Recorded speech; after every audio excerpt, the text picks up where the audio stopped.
Menyesal menikah saat SMA part 135 dari Mama. Oke, hari ini Mama gak bisa jemput. Nanti Brian yang gantiin. Have a nice ride anyway. Aku seharusnya tahu ini pasti akan terjadi. Ayolah, Ke. Bahkan Friday tidak jatuh di lubang yang sama untuk 2 kali. Dan, oh astaga, 4 emoticon wing. Rasanya aku bisa mendengar tawa mengerikan Mama dari sini. Sambil menggerutu kesal, aku mulai berjalan ke depan gerbang. Too bad for me. Aneh ada kerja kelompok, jadi aku tidak mungkin minta diantar olehnya. Inilah akibat tidak mempunyai banyak teman dekat. Ya bisa kau mintai tolong kapan saja. Tampaknya aku memang tidak punya pilihan lain. Kalau gue nggak salah ingat, sekolah gue belum... Subscribe dulu ya. Belum ada ganti peraturan pulang jam. Jadi jam 5 sore. Kataku pada Brian ketika akhirnya dia muncul setelah hampir 2 jam aku menunggu. Dan kalau gue gak salah ingat, gue bukan supir lo. Nice.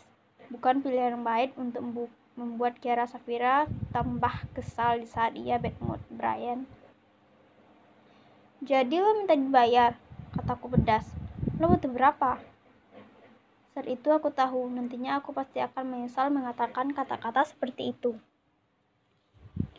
Selama ini gue kira lo beda sama cewek kayak gitu. Ternyata gue salah. Maksud lo apa? Bukan cuma lo satu-satunya orang sekolah, Kai. Gue juga.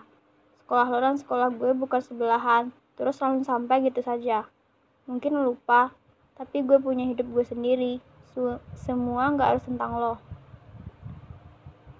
Skip. Penyesalan yang kupikirkan terjadi datang tidak terlalu lama. Baiklah. Mungkin gue tadi memang berkata terlalu kasar. Mungkin juga gue tadi udah kelewatan batas. Ini pertama kalinya aku melihat sisi Brian yang seperti ini. Dan aku sama sekali tidak berencana melihat lagi untuk yang kedua kali. Seharusnya aku minta maaf pada saat itu. Tapi aku tidak melakukannya. Kami hanya diam sepanjang sisa perjalanan. Skip. Maaf tadi gue kelewatan ngomongnya. Gue kebawa emosi. Maaf ya, Bray. Bray, so akrab banget gue. Brian, ini Kiara. Gue minta maaf banget ya soal yang tadi. Gue beneran gak ada maksud kayak gitu. Terlalu. Gue tahu lo marah, tapi gue gak sengaja maafin gue buat yang tadi. Please. No. Aku menarik rambutku dengan frustasi. Kenapa menulis sebuah SMS saja bisa sesulit ini? Aku tidak bisa berhenti memikirkan berbagai skenario yang mungkin bisa saja terjadi jika aku tidak mood sore tadi. Seharusnya aku tetap diam saja, atau aku bisa pura-pura tidur di mobilnya, atau mungkin kami bisa mengobrol seperti layaknya teman, atau tidak. Perasaan bersalah membuatku mulai mengetik SMS ke Brian, dan berakhir dengan diriku yang bolak-balik mengetik lalu menghapusnya lagi. Tidak menemukan kata-kata yang tepat untuk Brian. Aku merebahkan tubuhku di tempat tidur Brian. Tempat tidur Brian. Lama-lama aku bisa gila. Aku mengambil handphoneku lalu mulai mengetik kembali. Gue minta maaf soal kejadian tadi sore. Aku memantapkan pikiranku.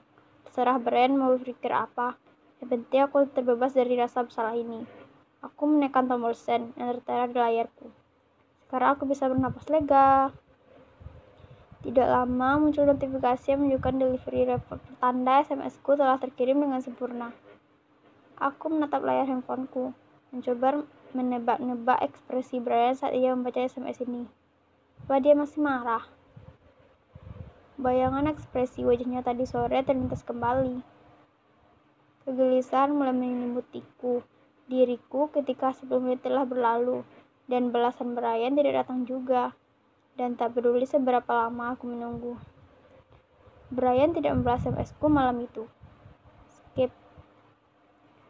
Ketika aku sudah tidak lagi memikirkan tentang kejadian di mobil sore itu, entah kenapa Mama selalu punya waktu yang tepat untuk melaksanakan rencana menyebalkannya.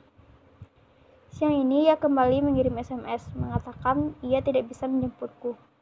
Tebak siapa yang menggantikan Mama? Tentu saja Brian. Aku mendengus kesal lalu mulai meremas tanganku. Sejak hari itu aku tidak ada bertemu dengan Brian. Apa yang harus kulakukan nanti di mobil? Belajarlah dari pengalaman, Kay. Ingat kata pepatah, diam adalah emas. Aku berjanji pada diriku tidak akan mengatakan hal-hal bodoh lagi. Tidak tahu mengapa, ketika membayangkan akan bertemu Brian lagi, membuat tanganku berkeringat dingin. Meskipun aku berulang kali mengingkarinya, ada rasa takut pada diriku untuk melihat Brian. Mungkin matanya yang tajam ketika melihatku saat itu, atau kata-kata pedasnya yang menusukku tepat di sasaran. Entahlah.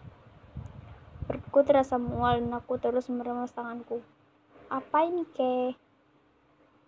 Bisa aku katakan, kata-kata Brian membuatku mulai mengintrospeksi diri. Selama ini aku terlalu egois melihat semua hal yang dari sudut pandangku saja, tanpa memikirkan perasaan orang di sekitarku. Aku terlalu sibuk dengan diriku sendiri. Sebuah mobil berhenti di depanku, dan tak perlu seorang jenius untuk menebak siapa yang ada di dalamnya. Oh tidak. Skip.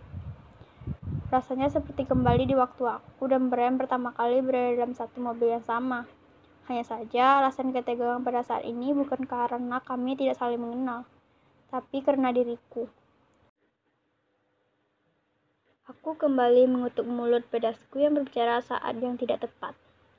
Oh, berhentilah menyalahkan dirimu sendiri, Kay. Lalu aku harus menyalahkan siapa? Aku menahan nafas lalu menutup mataku, mencoba menghapus pikiran memenuhi otakku. Yang berlalu biarlah berlalu. Aku belajar dari kesalahan. Lalu apa lagi? Yang bisa kulakukan sekarang hanya berhenti membayangkan kejadian itu. Nyokap nitip salam. Aku membuka mataku dengan cepat, tapi tidak berani menoleh ke arahnya. Masih terlalu syok mendengar Brian berbicara padaku. Apa dia sudah tidak marah lagi? Berarti dia sudah memaafkanku. Ini peringatan terakhir, Kay. Berhenti membuat asumsi sendiri ketika kau tidak mengetahui apa-apa. Oh, oke. Oke. Apa itu satu-satunya kata yang bisa kamu ucapkan, Kay? Sekarang aku merasa diriku benar-benar bodoh. Tolong kasih tahu gue salam balik.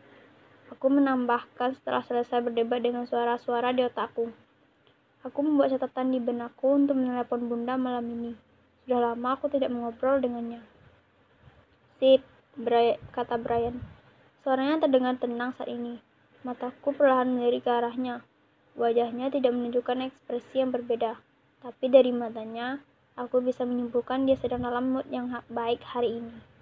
Jarinya memegang setir mobil dengan santai sambil sesekali mengetukkannya, memecah keheningan di antara kami.